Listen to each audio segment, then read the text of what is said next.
श्री हरि श्री हरि श्री हरि। श्रीमद् भागवत जी के तीसरे स्कंद का 31वां अध्याय। मनुष्य योनि में जीव के कष्टों का वर्णन। भगवान कपिल देव जी बोले, हे माता, जब यह प्राणी मनुष्य योनि में जन्म लेने को होता है तब पिता के वीर्य कण के द्वारा माता के रज में मिलकर उदर में पड़ जाता है। वहाँ पर एक रात्रि में कवल बन जाता है, 5 रात्रियों में गोलाकार हो जाता है तथा 10 रात्रियों में बेर के मानिंद कठोर हो जाता है। अंडज प्राणियों के अंडा बन जाता है। 1 मास पश्चात उसके सिर बन जाता है। 2 महीने में उसके हाथ पांव आदि बन जाते हैं। तीसरे महीने में अस्थि, चर्म, स्त्री पुरुष आदि के चिन्ह, नख, रोम आदि बन जाते हैं। चौथे महीने में 7 धातुएं उत्पन्न हो जाती हैं। 5वें मास में क्षुधा, पिपासा आदि का ज्ञान हो जाता है। 6वें महीने में वह झिल्ली युक्त होकर दाहिने कोख में चमकने लगता है। उस समय वह माता के भोजन तथा जल से रस प्राप्त करके पुष्टि पकड़ने लगता है। वह उदर के कृमि, मल, विष्ठा आदि में पड़ा यातना भोगता है। उसके अंग कोमल होते हैं। उन कीटाणुओं द्वारा तथा माता के खाए हुए चरचरे लेह अम्ब भोजन से उसे महान पीड़ा होती है। वह पिंडात्मक प्राणी माया के उदर के बंधन में कसा रहकर तड़फड़ाने लगता है। उस समय भगवान की प्रेरणा से उसे स्मरण शक्ति उत्पन्न हो जाती है। उस समय वह अपने सैकड़ों जन्मों के कर्मों को स्मरण करके रोने लगता है, व्याकुल होने लगता है। 7वें महीने में उसकी विवेक शक्ति जागृत हो जाती है। वह प्रसूति वायु से प्रेरित होकर इधर उधर घूमने लगता है। उस समय उसे गर्भ में अति कष्ट प्राप्त होता है। तब वह परमात्मा से प्रार्थना करता है। जीव कहता है कि हे ईश्वर, मैं बड़ा पापी हूँ, मुझे इस अधोगति से बाहर निकालिए। आप ही इस संसार की उत्पत्ति करता है। आप अविकारी, अविनाशी तथा माया से रहित हैं। मैं आपको नमस्कार करता हूँ। मैं अहंकार, इंद्रिय आदि गुणों से युक्त हूँ और आप प्रकृति और पुरुष के नियंता होने के कारण इन दोनों से परे हैं, सर्वज्ञ हैं। यह जीव अपने गुण और कर्मों के अनुसार बंधन युक्त होकर संसार चक्र में भ्रमण करता है, किंतु आप सर्वज्ञ होने के कारण इस संसार चक्र से अलग रहते हैं। मैं आपको नमस्कार करता हूँ। माता का उदर साक्षात मल मूत्र तथा रुधिर का कुंड है। मैं इस नरक में पड़ा हुआ कष्ट पा रहा हूँ। हे परमात्मा, आप मुझ दीन को यहाँ से शीघ्र निकालिए। हे दीन बंधो, मैं निरंतर आपका भजन करता रहूँगा तथा आप ही की शरण में रहूँगा।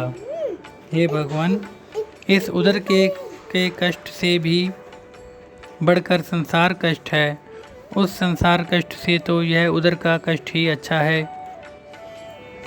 पृथ्वी पर गिरते ही आपकी माया जीव को घेर लेती है और प्राणी संसार चक्र से कभी मुक्त नहीं हो सकता है। मुझे ऐसे मार्ग दिखाइए जिसके अनुसरण से मैं इस संसार चक्र से मुक्त हो सकूं।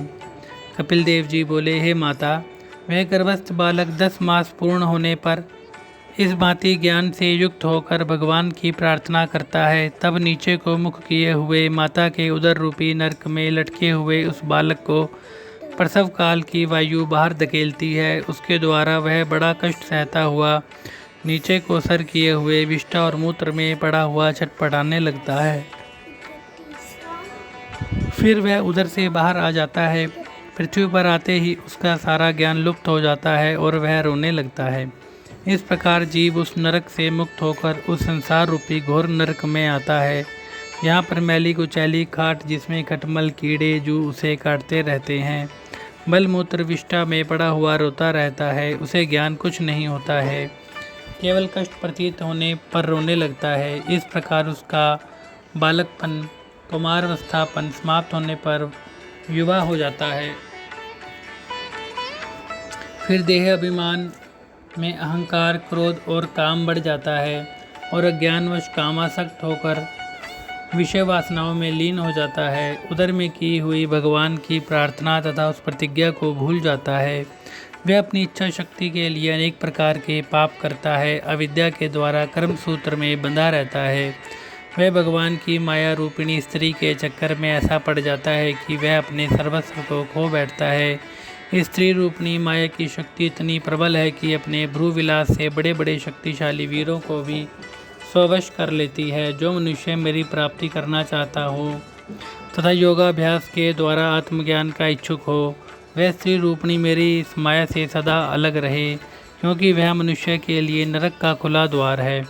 यह सेवा आदि के बहाने मनुष्य को धीरे धीरे अपने वश में कर लेती है और उसे मृत्यु रूपी कुएं में ढकेल देती है। जिस प्रकार पुरुष के लिए स्त्री संग बुरा है, उसी प्रकार स्त्री के लिए भी पुरुष का संग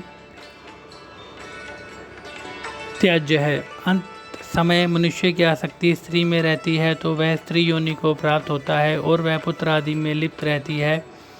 यह संपूर्ण पुत्र, ग्रह, स्त्री तथा स्त्री के लिए पति सब नरक में ले जाने वाले साधन हैं। जीवात्मा सूक्ष्म शरीर से अन्य लोकों में जाता है तथा अपने उपार्जित कर्मों के फल को भोगता हुआ अनेक प्रकार के शरीर धारण करता है।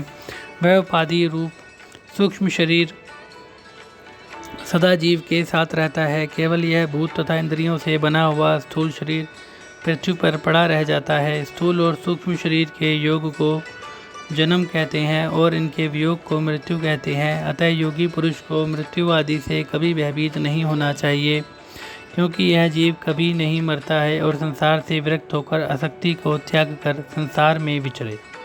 इति श्री 31वां अध्याय। श्री हरि श्री।